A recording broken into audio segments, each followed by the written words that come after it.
descubrí que mi esposo mantenía a otra mujer con mi dinero durante años. Me llamo Carolina, tengo 38 años, y hasta hace poco creía que llevaba una vida relativamente estable junto a mi esposo Daniel. Nos casamos jóvenes, después de 3 años de noviazgo en los que él siempre se mostró atento, cariñoso y, sobre todo, muy confiable. Desde el principio decidimos que yo manejaría las finanzas porque soy contadora y tengo facilidad para organizar presupuestos. Además, mi sueldo era fijo y bastante bueno, mientras que él trabajaba en proyectos independientes que variaban mucho. Nunca vi eso como un problema. Al contrario, me parecía normal cubrir la mayoría de los gastos porque él compensaba con otras cosas, se encargaba de las reparaciones en casa. Era detallista en fechas especiales y me repetía que juntos estábamos construyendo algo duradero. Siempre pensé que nuestro matrimonio funcionaba como un equipo en el que cada uno aportaba desde sus fortalezas. Los primeros años pasaron sin grandes sobresaltos. Teníamos rutinas normales. Yo salía temprano al trabajo, él administraba sus proyectos, cenábamos juntos casi todas las noches y los fines de semana intentábamos salir a despejarnos. Aunque no teníamos lujos, tampoco nos faltaba nada. Con el tiempo, incluso logramos ahorrar para un fondo que siempre consideré nuestra seguridad a largo plazo. Sin embargo, poco a poco empecé a notar cosas que no encajaban del todo. Movimientos pequeños en la cuenta, transferencias que aparecían como varios y que no tenían explicación clara. Al principio no les di demasiada importancia porque me decía que eran gastos de imprevistos, arreglos de su auto o ayudas para algún familiar. Siempre confié en él, así que no dudaba demasiado. La primera vez que algo realmente me hizo ruido fue cuando estábamos planeando cambiar los muebles de la sala. Yo había calculado que con los ahorros podíamos cubrirlos sin problema, pero al revisar el balance noté que faltaba una cantidad considerable. No era algo que arruinara nuestras finanzas, pero sí lo suficiente como para llamarme la atención. Al preguntarle, Daniel me dijo que había adelantado dinero a su hermano porque estaba pasando por una situación complicada. No me agradó mucho la idea de que lo hiciera sin consultarme, pero decidí confiar. Pensé que era un gesto noble y que no debía ser egoísta. Con el paso de los meses, esas pequeñas irregularidades se hicieron más frecuentes. Yo me repetía a mí misma que no debía ser paranoica, que un matrimonio se construye sobre la confianza, que él me había demostrado durante años que estaba conmigo de verdad. Pero la incomodidad crecía cada vez que encontraba un movimiento extraño en la cuenta. El verdadero golpe llegó de manera inesperada. Una tarde, mientras preparaba un informe financiero para un cliente, decidí usar nuestros propios estados de cuenta como práctica para una presentación. Revisando las transferencias con más detalle, descubrí que había varios pagos recurrentes a nombre de una mujer llamada Laura. Al principio pensé que quizá era una clienta suya, alguien con quien trabajaba, pero los montos eran constantes, mensuales, y en aumento. No cuadraba con un servicio, ni con un proyecto. Sentí un escalofrío recorrerme. Me quedé mirando esa lista de transferencias sin entender del todo lo que significaba. Era como si una parte de mi cerebro intentara justificarlo mientras la otra gritaba que algo estaba muy mal. Decidí guardar silencio unos días para observar con más calma, pero en mi interior ya había una alarma encendida que no me dejaba dormir tranquila. Después de aquella noche en la que descubrí las transferencias bancarias a nombre de alguien más, mi vida cambió por completo. No pude dormir, me quedé revisando una y otra vez los estados de cuenta, los comprobantes digitales y hasta los correos de confirmación que aparecían en nuestro correo compartido. Cada detalle confirmaba lo que tanto temía. Mi esposo no solo me había engañado, sino que lo había hecho usando mi esfuerzo, mi salario y los ahorros que juntos habíamos construido. Al amanecer, cuando él todavía dormía, entré al baño y me miré al espejo. Mi rostro reflejaba agotamiento y rabia contenida. En ese momento decidí que no podía seguir callando. Guardé capturas de pantalla, descargué los comprobantes y hasta imprimí algunos movimientos bancarios. No quería depender solo de mi memoria ni arriesgarme a que él eliminara las pruebas si llegaba a sospechar algo. Durante los días siguientes actué como si nada pasara, pero en el fondo estaba planeando mi siguiente movimiento. Me dolía profundamente ver cómo él seguía comportándose como si fuera el esposo ejemplar, hablándome con ternura y preguntándome por mi trabajo, mientras en secreto me robaba para sostener a otra mujer. Esa doble cara me revolvía el estómago. Lo primero que hice fue contactar a mi mejor amiga, Carolina. Siempre había sido mi apoyo en los momentos difíciles y sabía que no me juzgaría. Le conté todo, le mostré los comprobantes y le confesé lo perdida que me sentía. Carolina no me dijo lo que quería escuchar, sino lo que necesitaba, que debía protegerme antes de confrontarlo. Su consejo fue claro: abrir una cuenta personal separada, asegurar mis ahorros y cortar cualquier acceso que él tuviera a mi dinero. Seguí al pie de la letra su recomendación. Abrí una cuenta a mi nombre, Cambié las contraseñas de mis aplicaciones bancarias y trasladé poco a poco una parte de mis fondos. No quería que él notara de golpe el movimiento, así que lo hice de forma gradual, como si se tratara de gastos comunes. Mientras tanto, comencé a observarlo con otros ojos. Noté detalles que antes pasaban desapercibidos, salidas urgentes después del trabajo, llamadas que atendía en otra habitación, silencios incómodos cuando yo entraba de repente. Todo encajaba con la realidad que había descubierto, pero él no parecía sospechar que yo lo sabía. La tensión crecía cada día. No solo era la traición, sino el descaro de financiar otra vida a costa de la mía. Yo trabajaba horas extras, me privaba de cosas personales, todo con la idea de que estábamos construyendo un futuro juntos, mientras él regalaba ese esfuerzo a otra persona. Una noche, fingí quedarme dormida en el sofá mientras él estaba en la computadora. Desde la rendija de mis párpados vi cómo revisaba su celular una y otra vez, escribiendo mensajes con una sonrisa que nunca mostraba conmigo. Cuando dejó el teléfono sobre la mesa y fue a la cocina, aproveché para mirarlo. El nombre de ella estaba ahí, con un corazón al lado. Sentí un nudo en la garganta, pero ya no era solo dolor, era determinación. Al día siguiente, tomé otra decisión importante: hablar con un abogado. No le conté todavía que quería divorciarme, pero sí pregunté sobre mis derechos, sobre qué pasaría con las cuentas y cómo podía asegurarme de no terminar endeudada por culpa de él. El abogado fue claro: mientras pudiera demostrar que él había usado mi dinero sin mi consentimiento, tenía las de ganar. Eso me dio un poco de alivio, aunque también me dejó más consciente de la gravedad de lo que estaba enfrentando. Esa misma semana, comencé a sentir que no podía sostener más la farsa. Estaba agotada de fingir sonrisas, de compartir una cama con alguien que había pisoteado mi confianza. Así que planeé cuidadosamente la confrontación. No quería un arrebato, quería mirarlo a los ojos y que supiera que lo había descubierto todo. Pero justo cuando pensaba en hacerlo, pasó algo que me descolocó. Carolina me llamó de urgencia. Había visto a mi esposo en un café, acompañado de una mujer más joven, riendo, tomándole la mano como si fueran pareja. Carolina, indignada, le tomó una foto y me la envió sin dudar. Ese fue el golpe final. Ya no eran solo transferencias o sospechas, era la prueba viva de que llevaba una doble vida. Cuando vi esa imagen, comprendí que no había marcha atrás. El momento de la verdad había llegado, y yo estaba lista para enfrentar lo que fuera necesario, aunque doliera. Después de aquel enfrentamiento en la cocina, pasaron algunos días en los que no hablé casi nada con Marcos. La tensión se sentía en el aire, como si las paredes mismas supieran lo que había descubierto.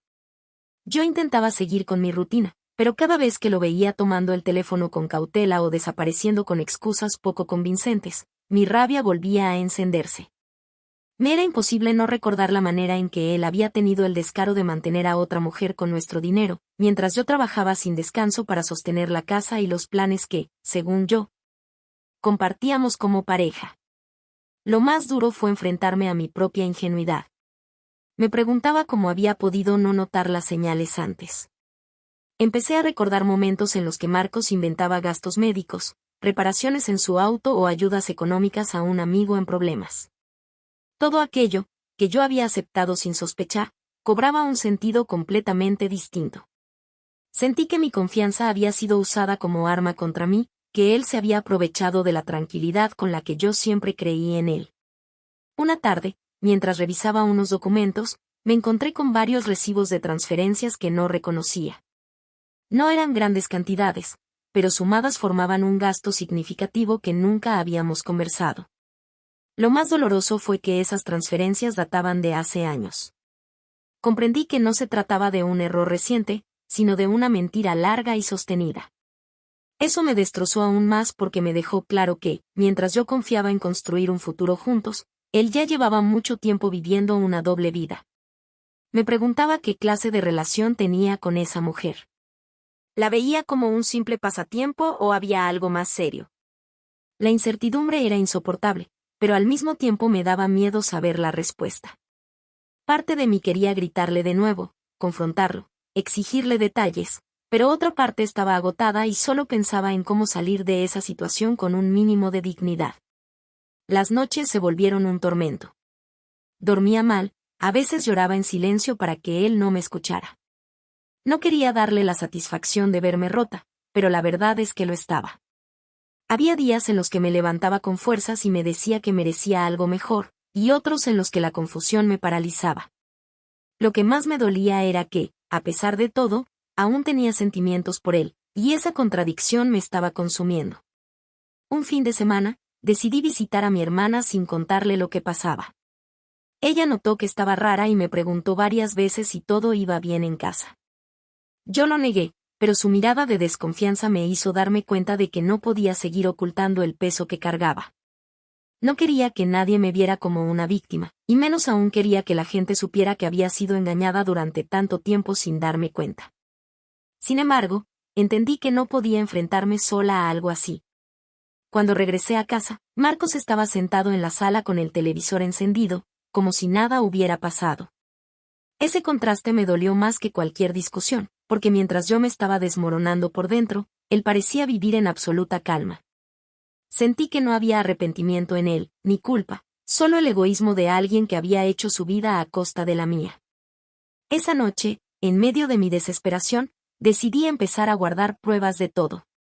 Hice copias de los recibos, guardé capturas de los mensajes y empecé a anotar las veces que él salía con excusas vagas.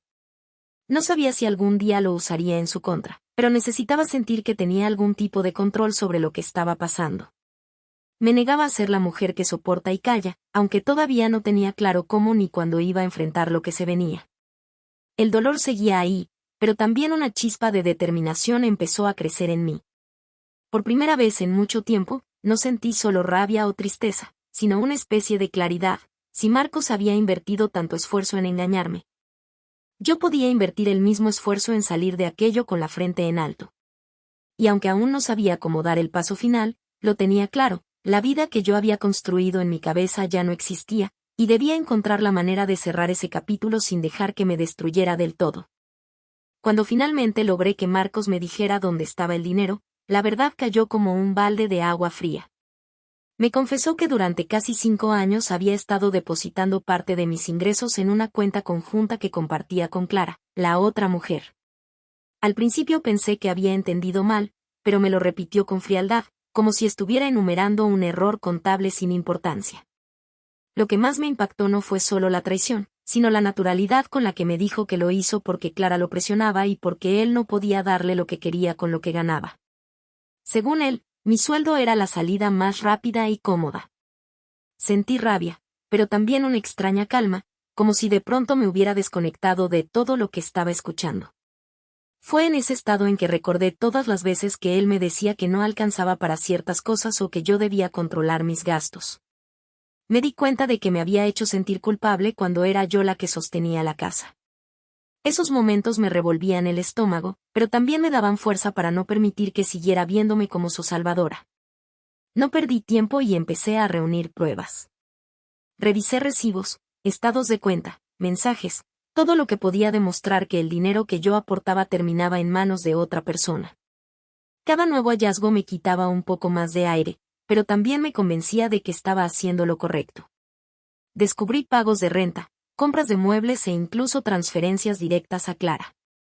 Lo más doloroso fue encontrar un gasto en un hospital privado a nombre de su hijo, lo que confirmaba lo que había escuchado. No solo mantenía a esa mujer, también a un niño que jamás fue mío. Cuando lo enfrenté con las pruebas en la mano, su reacción fue tan cínica que por un instante pensé que me estaba probando. Me dijo que era lo justo, que Clara y su hijo merecían vivir bien porque él no podía darles lo suficiente. Agregó que yo debía entender que una mujer que lo amaba no lo dejaría desamparado en esa situación. Esas palabras fueron la estocada final. Ahí entendí que no solo me había utilizado, sino que jamás sintió un verdadero respeto por mí. La idea de quedarme callada ya no existía. Empecé a buscar asesoría legal, a preparar todo para salir de ese círculo en el que me había atrapado. No quería que me siguiera viendo como alguien a quien podía manipular. Al mismo tiempo, me debatía entre la rabia y la tristeza. Rabia por los años perdidos y tristeza porque, a pesar de todo, una parte de mí todavía quería creer que la persona con la que había compartido tantos años no era ese hombre que ahora me resultaba un completo extraño. Esa dualidad era lo que me mantenía despierta en las noches. Mientras reunía documentos, pensaba en cómo llegué a ese punto sin darme cuenta. Me cuestionaba cómo alguien tan cercano podía engañarme durante tanto tiempo, y lo peor, hacerlo con tanta frialdad. Pero en medio de esa tormenta también descubrí algo. Cada paso que daba para liberarme de él me hacía sentir más fuerte. Y aunque todavía faltaba mucho por enfrentar, sabía que ya no había vuelta atrás. Marcos había cruzado un límite imposible de perdonar, y yo, aunque dolida, estaba lista para darle un cierre definitivo a una historia que me había quitado más de lo que alguna vez me dio. Después de descubrir toda la verdad y de haber enfrentado a Daniel, sentí que mi vida estaba en un punto de quiebre. Por un lado, seguía la herida profunda de haber sido traicionada de una manera tan vil, no solo como esposa sino como mujer que durante años sostuvo a su familia con trabajo, esfuerzo y confianza. Por otro lado, estaba el deseo de no quedarme en el papel de víctima, de levantarme y demostrarme que podía rehacer mi vida sin depender de alguien que me había engañado tanto tiempo. Decidí cortar toda comunicación con él salvo lo estrictamente legal. Presenté la demanda de divorcio y me aseguré de que quedara asentado todo lo que había ocurrido, porque no estaba dispuesta a que manipulara la situación para hacerme ver como la culpable. Lo sorprendente fue que, en medio de todo, esa mujer a la que él había mantenido con mi dinero durante años también me buscó. Me mandó un mensaje largo en el que me pedía disculpas, asegurando que desconocía que él estaba casado.